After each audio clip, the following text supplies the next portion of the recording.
नए पैनल में नए ऑप्शंस ट्राई करने के लिए। और अब देखिए वापस हम गए फाइल में। जैसा कि मैंने पहले कहा था, फाइल में ढेर सारे इंपॉर्टेंट ऑप्शन हैं। सबसे अब हम लोग अगला जो ऑप्शंस हैं वो ट्राई करने जा रहे हैं गेट मोल ऑप्शंस का। आप इसको पहचान लीजिए गेट मोल ऑप्शन का।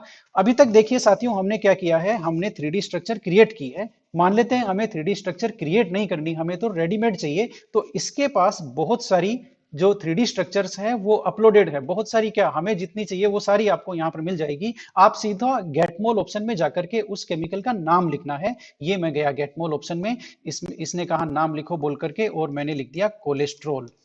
कोलेस्ट्रोल, देखते हैं कोलेस्ट्रोल की स्ट्रक्चर ये देता है कि नहीं देता है। स्पेलिंग हमें चेक करनी होगी, ये सही है, और ये मैंने प्रेस किया ओके।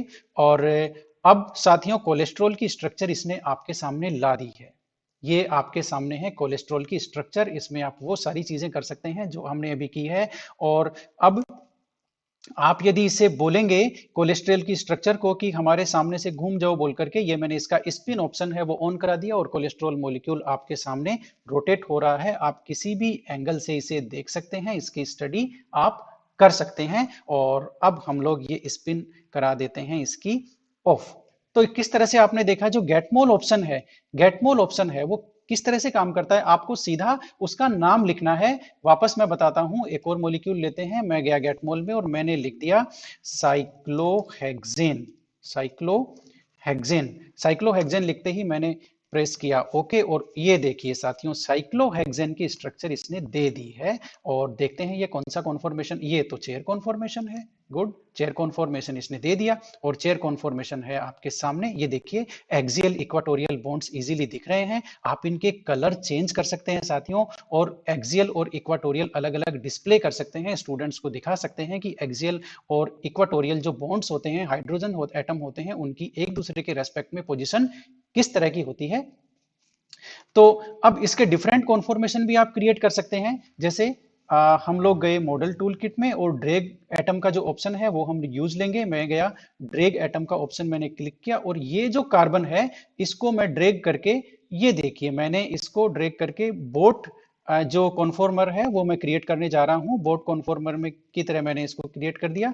इस हाइड्रोजन को भी मैंने यहाँ कर दिया, और इस हाइड्रोजन को भी मैंने पोजीशन चेंज कर दी। अब मैं इसका एनर्जी मिनिमाइज करूंगा, देखते हैं ये बोट कॉन्फॉर्मेशन का सही रूप लेता है या नहीं लेता है।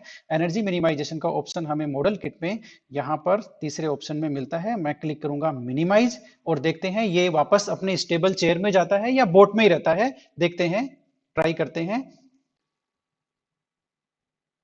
ये भी इसके सामने आपको इसने बोट कॉन्फॉर्मेशन है वो दिखा दिया है साथियों। ये देखिए ये बोट कॉन्फॉर्मेशन है, और आप इस तरह से साइक्लोहेक्सेन का बोट कॉन्फॉर्मेशन भी स्टूडेंट्स को दिखा सकते हैं। और भी कई कॉन्फॉर्मेशन आप क्रिएट कर सकते हैं, इनके एनिमेशंस बना सकते हैं। इन्हें रोटेट करके आप स्टूडेंट्स को बहुत आसानी से दिखा सकते हैं। रोटेट करने के लिए हमें वही है, मॉडल टूल किट से बाहर जाना होगा, उसके बाद ही हम इसे रोटेट कर पाएंगे। तो इस तरह से आपने देखा साइक्लोहेक्सेन की स्ट्रक्चर लेकर के, साइक्लोहेक्सेन ही क्या, बहुत सारे मॉलिक्यूल्स की स्ट्रक्चर लेकर के हम एक्चुअल पोजीशन दिखा सकते हैं कि एटम्स की एक दूसरे के रेस्पेक्ट में एक्चुअल पोजीशन क्या है और कॉन्फॉर्मेशन किस तरह से वर्क करते हैं। हम ये जो मॉडल टूल किट है इससे हो गए हम बाहर। अब हम चलिए और ऑप्शन ट्राई करते हैं। बोट कॉन्फॉर्मेशन हमने देख लिया। आप इसको कहोगे वन जो मिथाइल सब्स्टिट्यूटेड साइक्लोहेक्सेन है उसका स्ट्रक्चर दो, ये बोल के उसका भी दे देगा, इसको कोई प्रॉब्लम नहीं है। जो आप लिखेंगे ये उसी का स्ट्रक्चर आपके सामने ले आएगा और स्टेबल कॉन्फॉर्मेशन आपको दे देगा। तो इस तरह से ये तो हुई एक बात।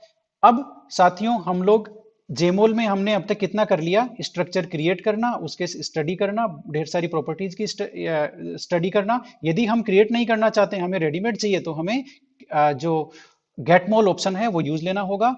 और जेमोल का जो सबसे इंपॉर्टेंट फीचर है वो है कि ये बहुत सारे क्रिस्टल्स की स्टडी करने में हमारी हेल्प कर सकता है। ये कैसे हेल्प कर सकता है, और कोई भी क्रिस्टल है उसको हम इसमें बहुत आराम से देख सकते हैं, उसकी यूनिट सेल को देख सकते हैं, उसके क्रिस्टल लेटिस को देख सकते हैं, और जो उसके जो एटम्स हैं क्रिस्टल के, उनकी एक दूसरे के रेस्पेक्ट में पोजीशन क्या है, एफसीसी बीसीसी, इन सबको हम रियलाइज कर सकते हैं। तो चलिए हम लोग देखते हैं किस तरह से जेमोल से क्रिस्टल क्रिस्टल